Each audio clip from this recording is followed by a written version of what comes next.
We figured we could worry about the car afterward. It was her, me, and Dad. And then there was Dad's roommate still just doing what he was doing. She has fibromyalgia. Okay, so this is gonna hurt in more ways than fucking one. There is a closet down in the basement, and where it's located is right beneath the porch. It latched onto her, and she resisted the urge to be possessed the entire walk down to the creek. Nervous would be an understatement of how I'm feeling right now. Welcome back to another episode of Porch Stooges. I have 41 minutes and 13 seconds apparently before I'm out of storage.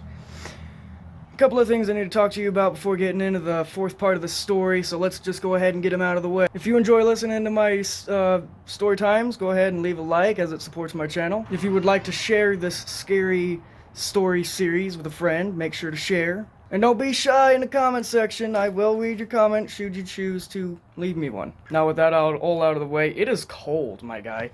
I'm wearing this heavy ass coat, and I'm kinda not ready for the cold, but the cold isn't caring whether I'm ready or not, so yay. Just gonna go ahead and finish off my face photos for the rest of the year. They're limited time only.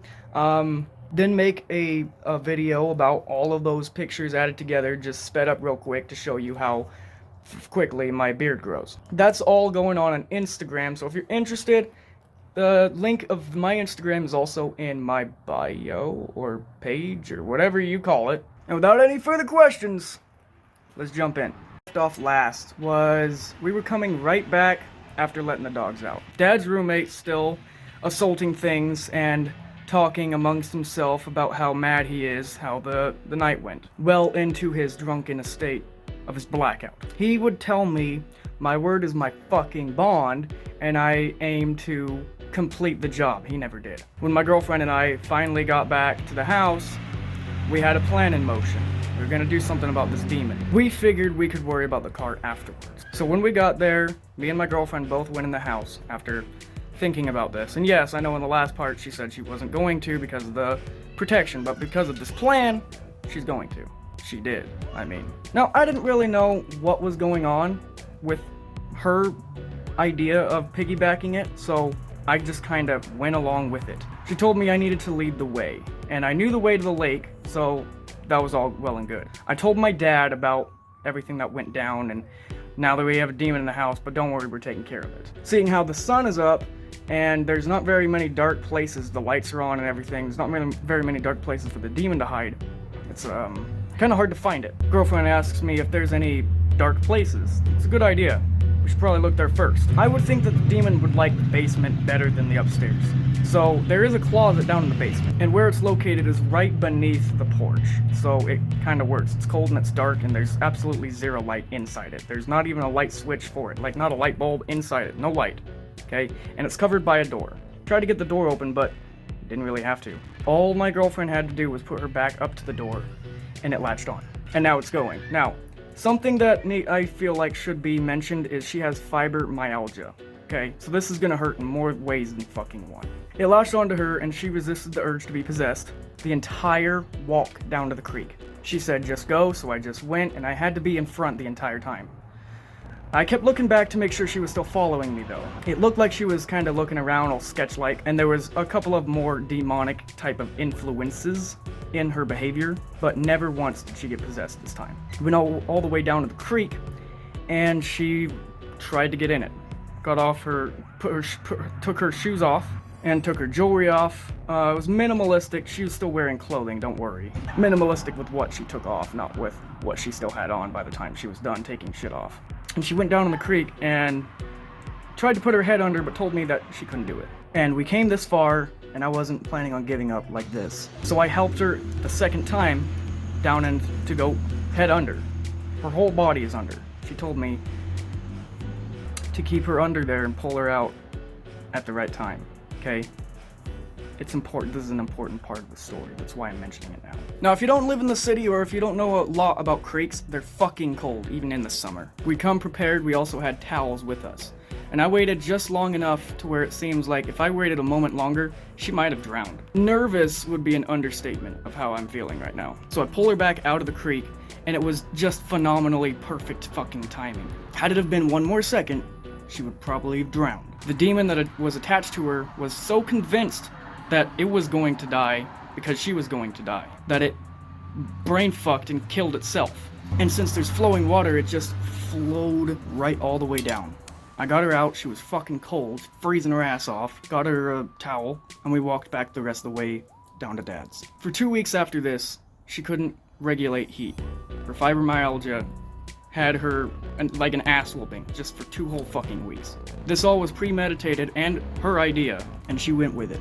The amount of bravery she has. Hell yeah. When we get back home and dry, or when she gets dry, we start to work on the car. Get rid of the lug nuts, so that way we can put this brake back. It was her, me, and Dad. And then there was Dad's roommate still just doing what he was doing. When we got back home, though, there was someone that had pulled up a car that kind of looked familiar, and then I saw came up to the porch and was talking to my dad. Guy from the other night. I don't know what was going on, but I put in my I'm dominating you voice. Called him out on his demon, told him to leave and never come back, and I scared him off. He jumped right in his car and was like, "Oh, there's no demon, I go to church every Sunday." Yeah, okay, well if that was the case, pretty sure you wouldn't have a demon. We're not even going to get in the church talk because that's a story for another time. But even if the case, we know it's you, dude. We know it's you. And he went and I never seen him since. Also, one of the times when we got back, I can't remember if it was right then, when me and my girlfriend and Dad were all working on the car, or before we even got to the demon slaying. Dad's roommate went up to my girlfriend and was kind of like friendly, huggy, buddy with her, okay? He wanted a hug, and after what she saw with me and him last night, she wasn't comfortable with it. She went up to the front porch so she could light a smoke, but before she did that, Dad's roommate actually was trying to light a smoke. One of his cigarettes were bent, the wind was coming, and there was something wrong with the lighter apparently. But only to him. I figured I could use that same lighter and have no problems with lighting my smoke. He got mad at the lighter and threw it down right next to my girlfriend's feet. She has PTSD, so this kind of triggered her, which was why she went up in the front, so that way she could light a smoke. When she was gone, Dad's roommate would tell me, "Your girlfriend's a fucking psychopath, she's crazy." And then he tried to do the huggy thing with her, and he went, as soon as her fucking back was turned, looked back at me and went, "Okay, I'm really trying to do my best as accordance to him. I just want to go home and go to bed." Because after all this, neither of us had still had any sleep. After we get done working on the car, oh, and by the way, he also punched her car. He was mad about something, talking to me about crystals, and then punched it right there. You can even see the dent that he made, even to this day. Anyways, all 3 of us had got the lug nuts out, pulled both the tires off, put the brakes in, put them all back together, and it's all good. We went back home, went and laid down. This was back when I had my futon, so it wasn't very comfortable, but it was a bed nonetheless. Got to talking about the events of what happened with the fight. I told her I was sorry again, that she had to see that, and that he got me. I didn't notice it up until I was laying down, but right there on my neck, I could feel little dig marks with his fingers and his fingernails. That sent her off the rails. She was so pissed. Later on, we found out that there was a monkey that was being hung in her car. Well, the tail to the monkey was cut off.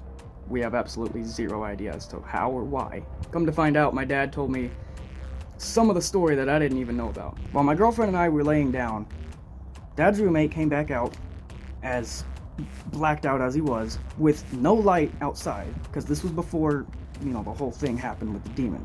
But the thing is, I didn't even notice him go outside. We were all up the entire time. Oh, except for Dad, but, And I even saw him laying down in the bed. So, sometime before we went outside, there he was in the pitch black, trying to work on this car. Nothing's making sense to him, and he's a blackout, and nothing's also making sense to him. Apparently, that's why a couple of internal damages, including the hanging monkey's tail being cut off, have happened.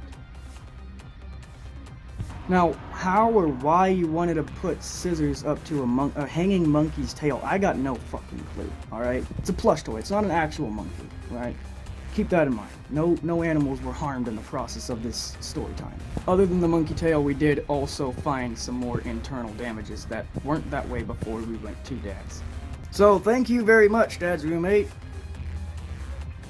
I mean that half-assed and also sarcastically. Thanks to you, there was a couple of other things that we had to fix in the car, and one more thing that Can't be fixed. We didn't find the other part of the monkey's tail, by the way. But I suppose, just like it says, Jaka, it's just the way it is. I mean, there's really nothing we can do now, and it's hard to hold it against him because he was blacked out. Asking him why he did this, well, that'd be like asking a baby why they decided to throw their toy. But regardless of anything, I hope you enjoyed the 4-parter to this October special. Port Stooges. It's all over.